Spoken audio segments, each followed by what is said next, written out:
اللهم صل على سيدنا محمد يا رب صل وسلم دائما ابدا على حبيبي. فرمایا اذا مات ابن آدم انقطع عمله الا من ثلاث، جب انسان کی موت ہو جاتی ہے تین چیزیں جاری رہتی ہیں اس کے عمل میں سے. صدقۃ جاریۃ، جو اس نے صدقہ چھوڑا جو ہمیشہ چلتا رہے گا. ولد صالح یدعو لہ، نیک اولاد جو اس کے لیے دعائیں مانگتی رہے گی. علم ینتفع بہ، وہ علم جس سے لوگ فائدہ اٹھاتے رہیں گے. اب لوگ کہتے ہیں اس میں ایصال ثواب کہاں سے آ گیا؟ اس سے بھی واضح ایک اور حدیث ہے جس میں آتا ہے ایک صحابی نے نبی سے عرض کیا یا رسول اللہ، ایک صحابیہ نے عرض کیا میری والدہ کا انتقال ہو گیا ہے، افاتصدق عنہا، کیا میں والدہ کی طرف سے صدقہ کر سکتی ہوں؟ آپ نے فرمایا ہاں. تو صدقہ اس کا ثواب کہاں کس کو پہنچ رہا ہے؟ اولاد صدقہ کر رہی ہے، اولاد دعا مانگ رہی ہے، ثواب کس کو مل رہا ہے؟ والدین کو مل رہا ہے.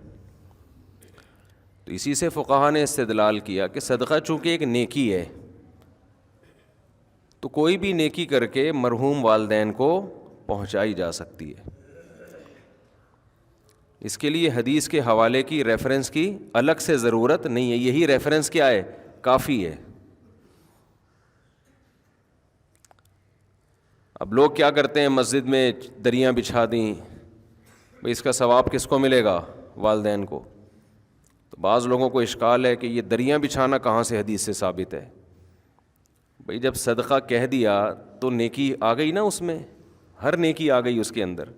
اس میں قرآن کی تلاوت کرنا بھی آ گیا، اس میں کسی غریب کو کھانا کھلانا بھی آ گیا، اس میں یتیم خانے میں پیسے جمع کرانا بھی آ گیا، اس میں یتیم خانہ بنانا بھی آ گیا، اس میں کسی مدرسے کے ساتھ تعاون کرنا بھی آ گیا، اس میں 2 رکعت نفل نماز پڑھنا بھی آ گیا. کیونکہ اگر آپ کہتے ہو کہ یہ سب کچھ نہیں ہے، حدیث دکھاؤ تو حدیث میں تو کنواں کھودنے کا تذکرہ ہے، پھر کنویں کے علاوہ تو کوئی ثواب پہنچے گا ہی نہیں. اب یہ کتنی عجیب سی بات ہوگی کہ آپ انسانیت کی خدمت کے لیے کنواں کھدواتے ہیں، اس کا ثواب ابا کو پہنچ رہا ہے، سبیل بنواتے ہیں تو اس کا اللہ ثواب نہیں پہنچائے گا. کیوں؟ بات تو ایک ہی چیز ایک ہی ہے نا. اور جب کوئی مفتی کہتے نہیں اگر آپ نے سبیل بنوا دی کسی سفر میں کہیں راستے میں کولر پانی کا رکھ دیا تاکہ اس کا ثواب ابا اماں کو پہنچے، تو اگلا کہتے ہیں حدیث دکھاؤ، کولر کا کہاں تذکرہ ملتا ہے حدیث میں؟ تو یہ سینس لیس ہونے کی علامت ہوگی کہ نہیں ہوگی؟ تو آج کے جو نئے نئے مجتہدین مارکیٹ میں یوٹیوب پہ آ رہے ہیں نا، ان کا جو سوچنے کا اسٹائل ہے نا وہ بہت محدود اور فقہی بصیرت سے بالکل خالی. وہ ریفرنسز پہ چل رہے ہوتے ہیں کہ دیکھو حدیث میں آتا ہے صدقہ کرنے کا ثواب پہنچتا ہے، تو ریفرنس ہم نے حدیث کا دے دیا صدقے کا. قرآن پڑھنے کا ثواب دکھاؤ کہاں ثابت ہے بھائی؟ تلاوت کا ثواب ماں باپ کو ملتا ہے، یہ کہاں ثابت ہے؟ تو بھائی صدقہ نیکی ہے. حدیث کا مقصد یہ ہے کہ جب کوئی شخص مر جاتا ہے تو اس کے اپنے عمل کا دروازہ بند ہو گیا، بعد والا اس کے لیے کوئی عمل کرتا ہے تو وہ دروازہ اللہ کبھی بھی بند نہیں کرتے. یہ اللہ کی رحمت ہے. البتہ یہ جو حدیث میں 3 کا عدد ہے نا، یہ 3 سمجھانے کے لیے، 3 نہیں، وہ 6 بھی ہو سکتے ہیں، 3000 بھی ہو سکتی ہیں وہ چیزیں. تو اس میں خوب سمجھ لیں کہ کوئی بھی نیکی کی جائے مرحوم کے لیے اس کا ثواب میت کو ملتا ہے. یہاں ایک اشکال ہے کہ پھر صحابہ کرام سے کیوں ثابت نہیں ہے قرآن پڑھ کے بخشنا؟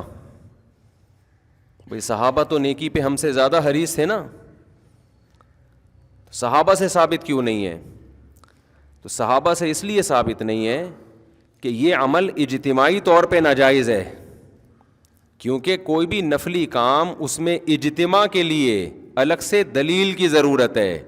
اگر وہ الگ سے اجتماع کے لیے ایک الگ سے دلیل نہیں ہوگی تو نفلی کام انڈیویجولی آپ کر سکتے ہیں, انفرادی طور پہ آپ کر سکتے ہیں, اجتماعی حیت پہ آپ نہیں کر سکتے.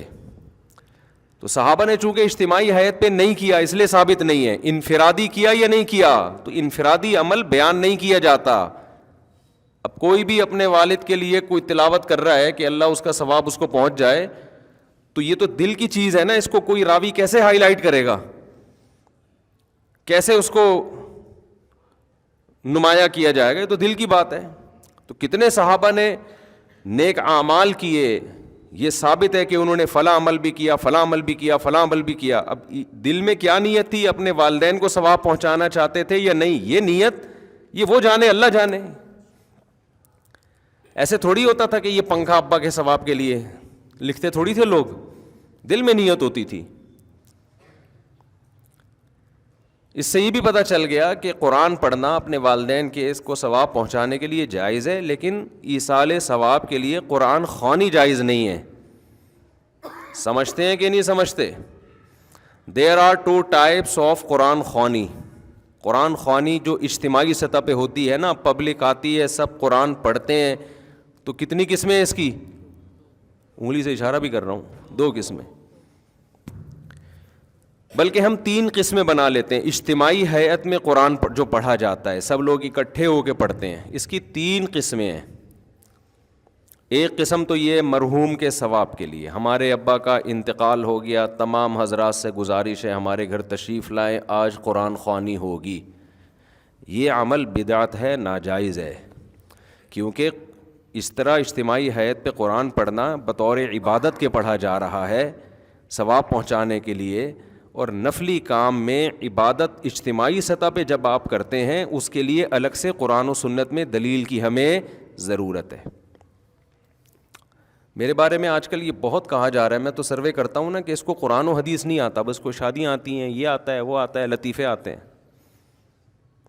ہمارے جو طلبہ میں لیکچر ہوتے ہیں نا وہ اور اسٹائل کے ہوتے ہیں, عوام میں لیکچر اور اسٹائل کے ہوتے ہیں. عوام کے سامنے زیادہ علمی موشگافیاں جھاڑنا یہ کوئی عقل مندی کی بات نہیں ہے.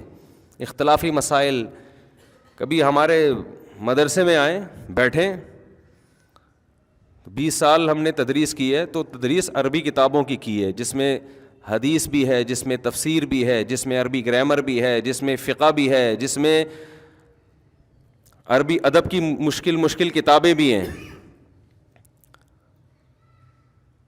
تو آج مسئلہ یہ ہے کہ جس کو 2-4 الفاظ آ جائیں نا قرآن و حدیث کے ریفرنس کے, وہ ایک چینل کھول کے ایسے بھڑکیاں مارنا شروع کر دیتا ہے جیسے اسی پہ نازل ہوا ہے, باقی کسی کو کچھ بھی نہیں آتا.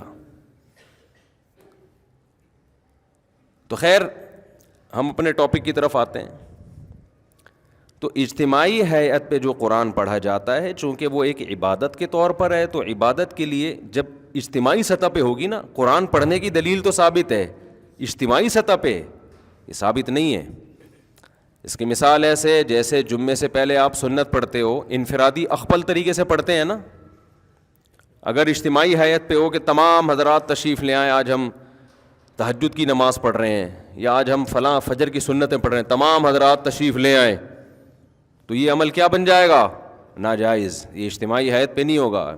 فرض نماز اجتماعی طور پہ پڑھی جائے گی, اس میں بلایا بھی جائے گا اذان کے ذریعے, نفل نماز نہیں ہوگی. ایک دفعہ میں نے بیان میں یہ کہہ دیا کہ تہجد کی نماز جماعت کے ساتھ, جو اتنی بڑی بڑی جماعتیں ہوتی ہیں, جائز نہیں ہے. تو نیچے لوگوں کے کمنٹس آئے ہوئے تھے, لو جی ایک نیا مسئلہ آ گیا, تہجد بغیر. پھر پوچھنے لگے اس کی دلیل کیا ہے, کوئی حدیث کا ریفرنس تو دیا نہیں مفتی صاحب نے, بس مسئلہ بتا دیا. اتنے نیچے نیگیٹو کمنٹس کہ ان لوگوں کو یہ اپنے فرقے کے گول کیپر ہیں, یہ اپنے فرقے کو پھیلانے کی کوشش کر رہے ہیں. دیکھو بغیر دلیل کے, جس بیچارے کو یہ نہ پتہ ہو, جن بیچاروں کو کہ دلیل اس کے ذمے ہوتی ہے تو دعویٰ کرتا ہے. دلیل کس کے ذمے ہوتی ہے؟ جو دعویٰ کرتا ہے. جو دعویٰ کرے گا نا کہ تہجد کی جماعت اتنی بڑی حیت کے ساتھ کہ پبلک کو بلا کے اکٹھے جماعت کرائی جائے, وہ ایک نیا مسئلہ بیان کر رہا ہے. اس سے ہم پوچھیں گے قرآن و سنت سے اس کا ثبوت دکھاؤ, کہیں بھی نہیں ہے. تو دلیل اس کے ذمے جو اس عمل کو جائز کہہ رہا ہے، جو ناجائز کہہ رہا ہے اس کے ذمے ریفرنس پیش کرنا نہیں ہے، وہ بغیر ریفرنس کے اس کی بات زیادہ مضبوط ہے.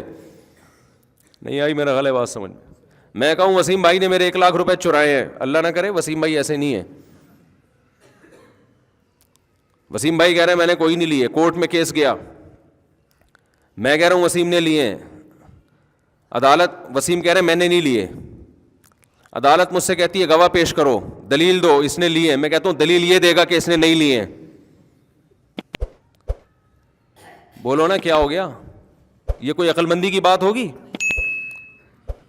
میں بولوں گا کہ اس نے لیے ہیں، وہ کہے گا میں نے نہیں لیے، عدالت کہتی ہے مجھے کہ گواہ پیش کرو کہ اس نے چوری کی ہیں، تمہیں کوئی کیمرہ دکھاؤ، کوئی دلیل دو.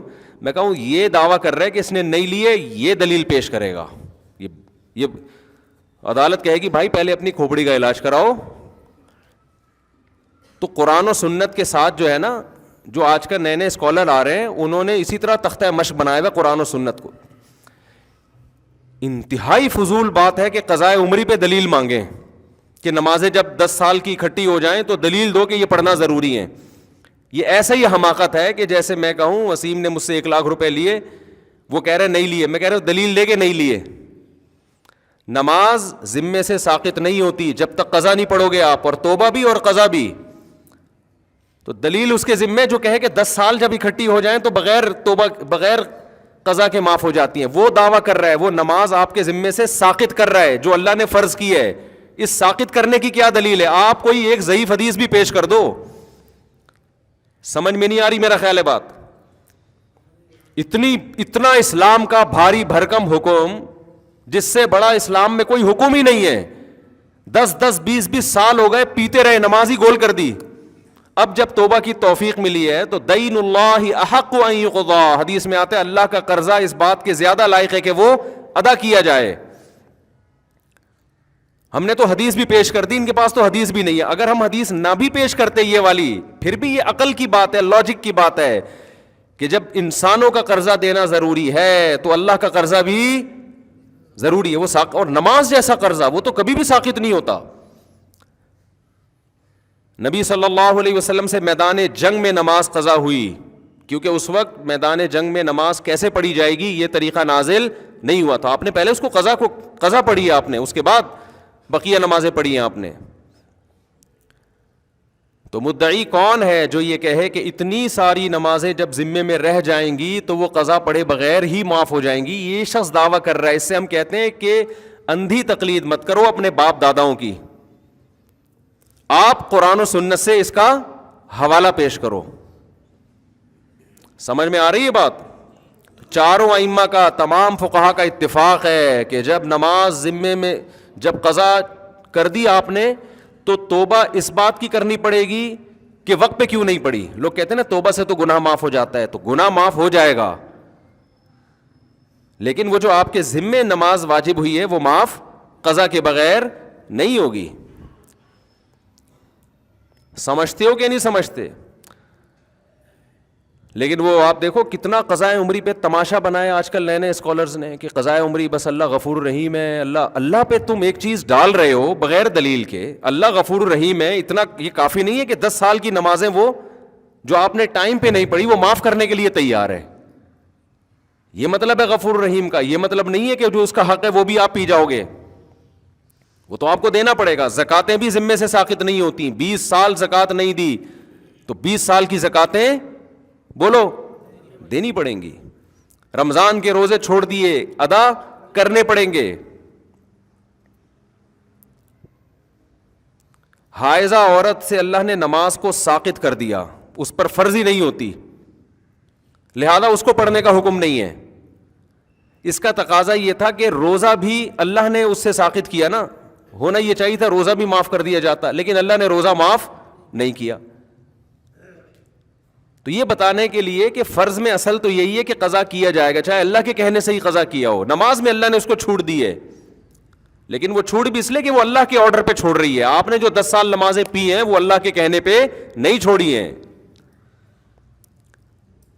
بعض لوگ یہ دلیل دیتے ہیں کہ ما جعل علیکم فی الدین من حرج، اللہ نے دین میں تنگی نہیں رکھی ہے، تو 10 20 30 سال کی نمازیں قضا لگانا یہ تو حرج ہے دین میں.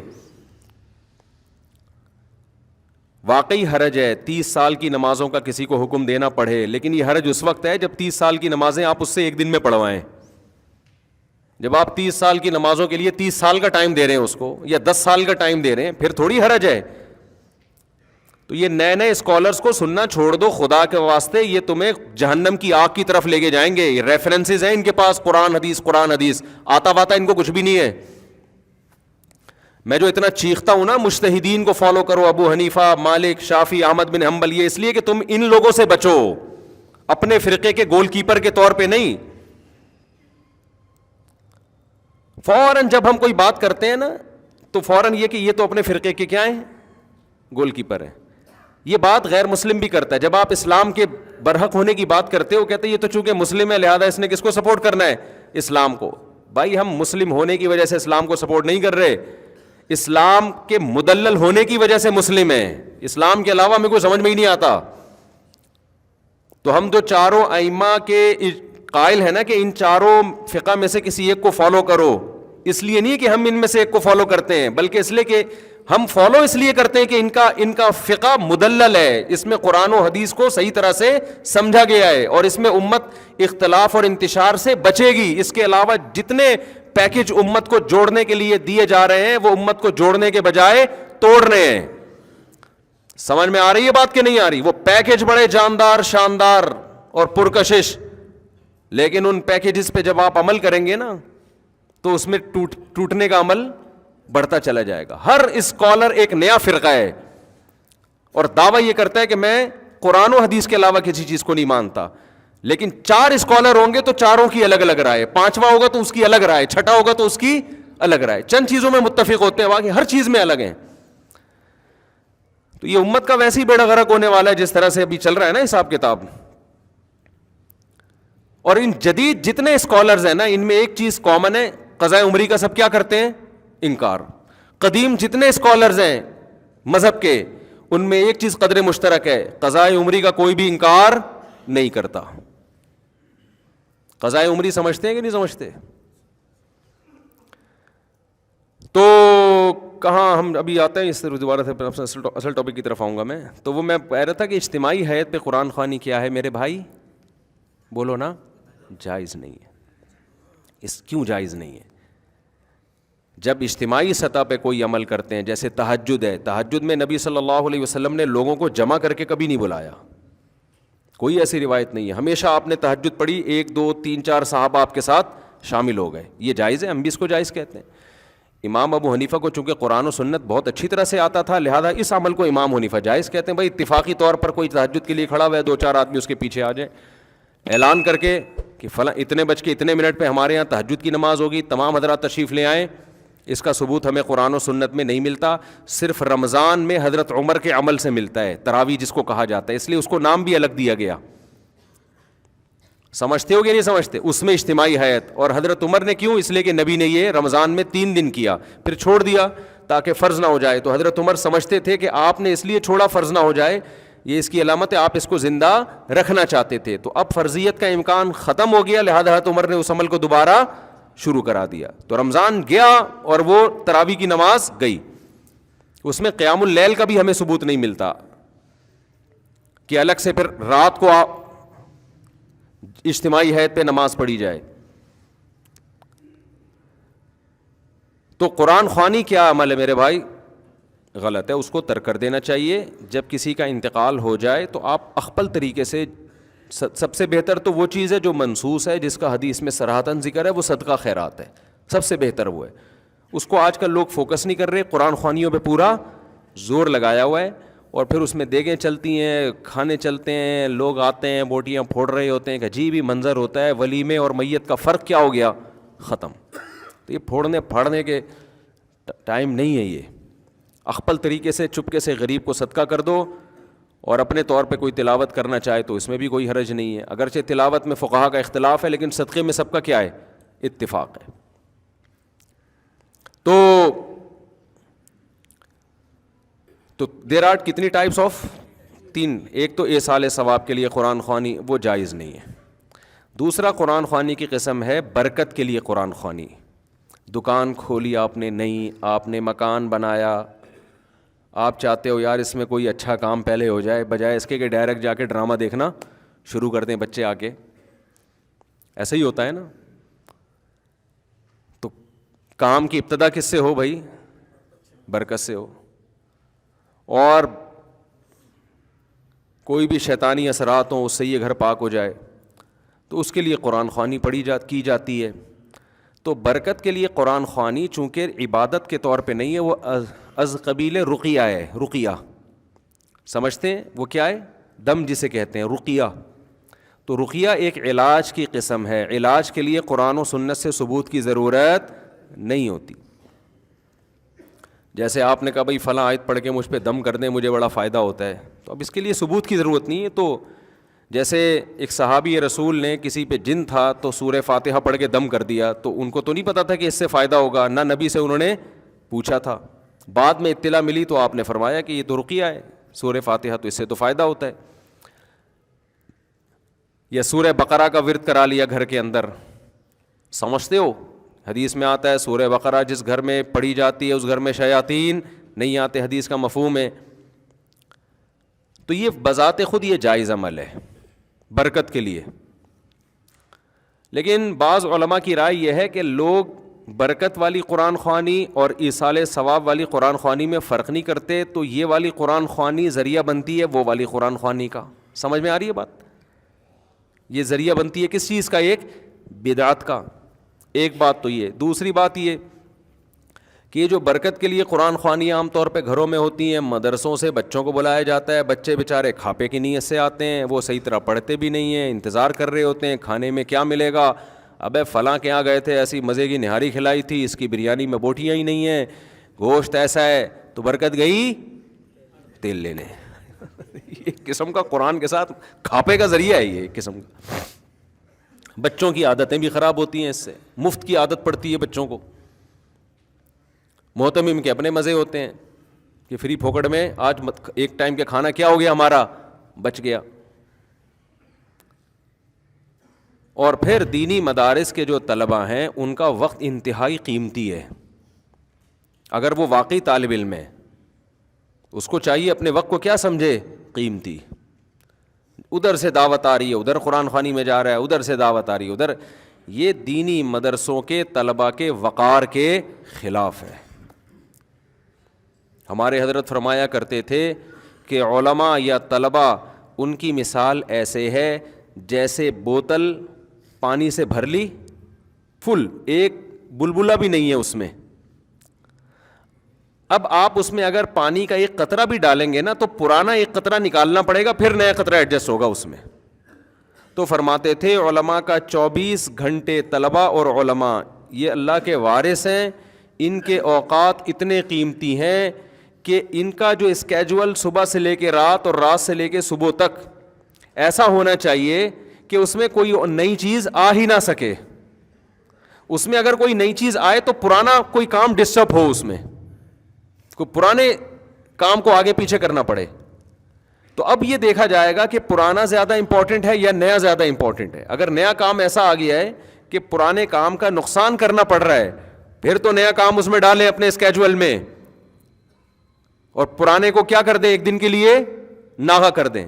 اور اگر نیا والا پرانے والے سے زیادہ امپورٹنٹ نہیں ہے تو نئے والے کو کیا کر دیں؟ کینسل، ہٹا دیں اس کو. سمجھ میں نہیں آ رہی بات؟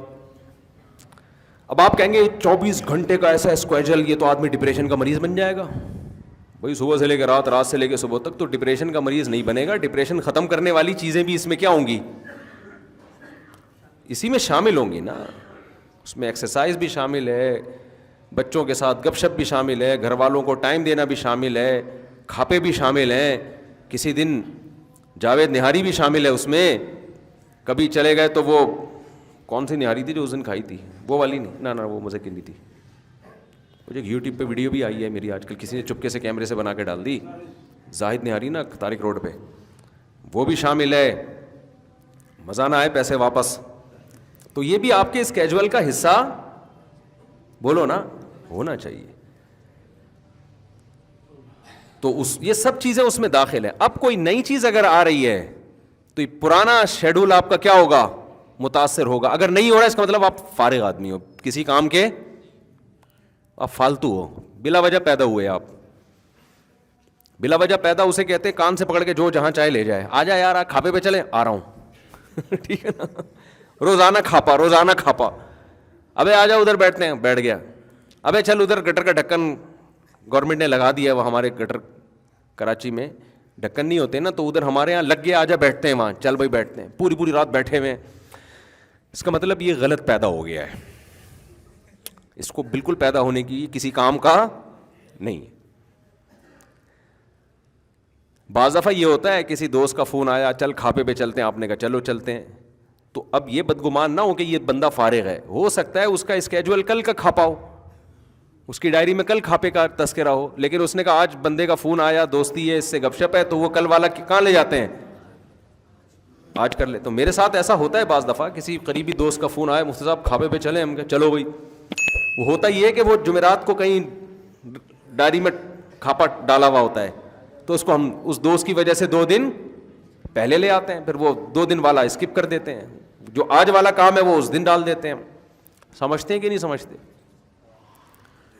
ایک ڈائری بنایا کریں ایسے, پورا ہفتہ اس میں آپ کے سامنے ہو وہ پیج, پورا ہفتہ اس میں آپ کے. ابھی میں بتاتا ہوں, یہ حدیث کی تشریح میں بتاتا ہوں میں, تو کیونکہ یہ حدیث کی میں نے تشریح شروع کر دی, وہ پھر ترتیب سے چلے گی تو زیادہ فائدہ ہوگا. ابھی میں وہ قرآن خوانی کا وہ جلدی سے مکمل کر کے پھر وہ حدیث پڑھی ہے نا, اس میں یہ آئے گا تذکرہ انشاءاللہ. صلو علی الحبیب. تو خیر, آپ نے دوسری قسم ہے قرآن خوانی کی رقیہ, جس کو برکت کی قرآن خوانی کہتے ہیں. تو فی نفسی ہی یعنی بذات خود یہ جائز عمل ہے, لیکن بعض علماء اس کے خلاف ہیں کہ بھئی گھر والے بیٹھ کے کر لیں, جیسے سورہ بقرہ پڑھنی ہے سب اکٹھے گھر والے کر لیں, یہ باہر سے ادھر ادھر سے پبلک کو بلانا اور یہ سب چیزیں, اس کے فسادات زیادہ ہیں, اس میں وہ برکت رہتی بھی نہیں ہے. کھاپے کا تذکرہ زیادہ ہوتا ہے, اور جو رقیہ کا جو مقصد تھا وہ مقصد پوری طرح حاصل نہیں ہوتا. بہرحال اگر کوئی کرتا بھی ہے تو اس پہ اتنا سخت انکار نہیں کیا جائے گا. کوئی برکت کے لیے قرآن پڑھوا لیتا ہے, بے شک بچوں سے ہی پڑھوا لیتا ہے, تو فی نفسی یہ جائز عمل ہے. تیسری قرآن خوانی وہ ہے جو اتفاق سے لوگ جمع ہوتے ہوں کسی ترتیب کی وجہ سے. اس کی مثال ایسے, جیسے ہم فجر سے پہلے 2 سنتیں پڑھتے ہیں نا, تو اب سب لوگ آ کے پڑھ رہے ہوں, لوگوں نے جمع نہیں کیا, لیکن چونکہ ٹائم ہے سنتوں کا تو سب پڑھ رہے ہوتے ہیں, تو دیکھنے میں ایسا لگتا ہے سب اجتماعی سطح پہ پڑھ رہے ہیں, حالانکہ وہ ایک اتفاقی ان کا آپس میں ربط ہو گیا ہے. تو ایسے ہی دینی مدرسوں میں یہ ہوتا ہے کہ بچوں کو تلاوت کا ٹائم دیا جاتا ہے, تو اس کا ٹائم بتایا جاتا ہے, بھائی صبح ناشتہ ہے اتنے بجے, پھر پڑھائی ہے, پھر یہ ہے, پھر یوں ہے, پھر رات عشاء ہے, پھر عشاء کے بعد سب نے کیا کرنا ہے, قرآن کی تلاوت کرنی ہے. تو یہ ایک نظم کے تحت ہے, اس کو وہ قرآن خوانی, وہ والی قرآن خوانی نہیں کہیں گے جو بدعت ہے, یہ تو ایک نظم کے طور پر. بعض فوجی اداروں میں ہمیں دیکھنے کو ملا, رینجرز کے ایک بڑے آفیسر تھے, انہوں نے بتایا کہ ہمارے ہاں فجر کی نماز کے بعد پابندی ہے, تمام جتنے بھی فوجی ہیں نا, جو رینجرز کے ملازمین ہیں, وہ سب قرآن کی تلاوت کریں گے. تو ایک ٹائم دیا ہوا ہے نا, تو یہ مینجمنٹ کے لیے ایک ٹائم دیا ہوا ہے, اس کو مینیج کرنے کے لیے یہ بھی جائز ہے, اس میں بھی کوئی حرج نہیں ہے. یہ ایک ترتیب پہ لانے کے لیے سب کو, کیونکہ پھر ان کا باقی ٹائم نہیں ملے گا نا ان کو تلاوت کا سارا دن. تو گھر میں بھی آپ کر سکتے ہیں, بچوں کے لیے ایک ٹائم بنا دیں, بھائی صبح اتنے بجے سے لے کر اتنے بجے تک سب بچے انسان کے بچے بن کے بیٹھ جائیں گے. سارا دن تو موبائل لگا رہتا ہے, اب یہ اتنے بج کے اتنے منٹ پر سب بچے کون سے بچے بنیں گے, انسان کے بچے. لہذا قرآن سب کے ہاتھ میں ہوگا, دعائیں کی کتاب ہوگی, ذکر اذکار ہوگا. اسی طرح یہ بھی ہے کہ اجتماعی ہیئت پہ ذکر اللہ بھی جائز نہیں ہے, خوب سمجھ لیں. جیسے اعلان ہوتا ہے مسجد سے, ہمارے ہاں ذکر کی محفل لگ رہی ہے, تمام حضرات تشریف لے آئیں, پھر سارے آ جاتے ہیں, پھر ذکر کرایا جاتا ہے, یہ بدعت عمل ہے, جائز نہیں ہے. لیکن اگر آپ کسی تربیت گاہ میں گئے ہیں جس کو خانقاہ کہا جاتا ہے, کوئی شیخ و مرشد ہیں جن سے آپ بیعت ہیں, سہ روزہ لگایا آپ نے, 10 دن کے لیے گئے ان کی خانقاہ میں, تو انہوں نے اپنے مریدوں کے لیے ایک ٹائم رکھا ہوا ہے, بھائی صبح اتنے بجے سب نے تہجد میں آنا ہے, یہ ٹریننگ سینٹر ہے نا, اور پھر 7 بجے سب نے ذکر کے لیے بیٹھنا ہے. تو یہ بھی چونکہ اس کا یہ وہ اجتماعی حیت والا ذکر نہیں ہے, بلکہ یہ بھی ایک تربیت کے لیے نظام الاوقات تو ہوگا نا کوئی نہ کوئی, کہ کھانے کا ٹائم ہے تو یہ ذکر کا ٹائم ہے, تو یہ تلاوت کا ٹائم ہے. تو اس یہ وہ بدعت ذکر میں داخل نہیں ہے. لیکن جو نارملی ہمارے یہاں بعض مسجدوں سے اعلانات ہو رہے ہوتے ہیں, یا نمازیوں کو اعلان کیا جاتا ہے بھائی 4 بجے ہمارے ہاں ذکر کیا جائے گا, تمام حضرات تشریف لے آئیں. یہ بدعت ہے کہ تمام حضرات کیوں تشریف لے آئیں بھائی.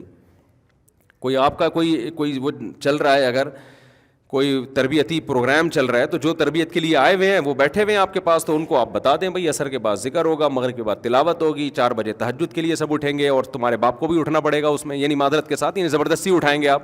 تو یہ زبردستی ٹریننگ کے لیے ہے, تو اس کو اس اجتماعی حیات میں شامل نہیں کیا. ہم نے جب 3 دن کی ٹریننگ کروائی کنٹری کلب میں, پورے ملک سے لوگ آئے تھے, تو ہم نے ان کو 4 بجے تہجد کے لیے اٹھاتے تھے, ان کو کہتے تھے آپ کے باپ کو بھی اٹھنا پڑے گا, کسی کو سونے کی اجازت نہیں ہے. اور پھر 5 بجے ہم ان سے جاگنگ کروایا کرتے تھے, اور جاگنگ میں بھی ہم نے ان سے کہہ دیا تھا کہ آپ کے باپ کو بھی جاگنگ بولو کرنی پڑے گی, کیونکہ جو دیندار لوگ ہیں نا یہ جاگنگ نہ کرنے کی وجہ سے بھی آڑے ترچھے, دیندار کیا سب برابر ہیں اس میں, دیندار تو پھر بھی تھوڑا بہت نماز کے لیے چل کے آ جاتے ہیں. میں دیندار کا تذکرہ اس لیے کیا کہ ہم تو دینداروں کو فوکس کر رہے تھے نا, ورنہ یہ ہماری پوری قوم کا المیہ ہے کہ پوستی پن الحمدللہ اتنا زیادہ ہماری قوم میں آ گیا ہے کہ اللہ کی پناہ. بس اب میں پھر جاؤں گا تو پھر بہت لمبا بیان اسی پہ ہو جائے گا. سوتے ہیں تو سوتے ہی پڑے رہتے ہیں, سوتے رہتے ہیں, نہ چل سکتے ہیں نہ ہل سکتے ہیں. اللہ تعالیٰ مغفرت فرمائے انتقال کے بعد, کیونکہ انتقال کا چانس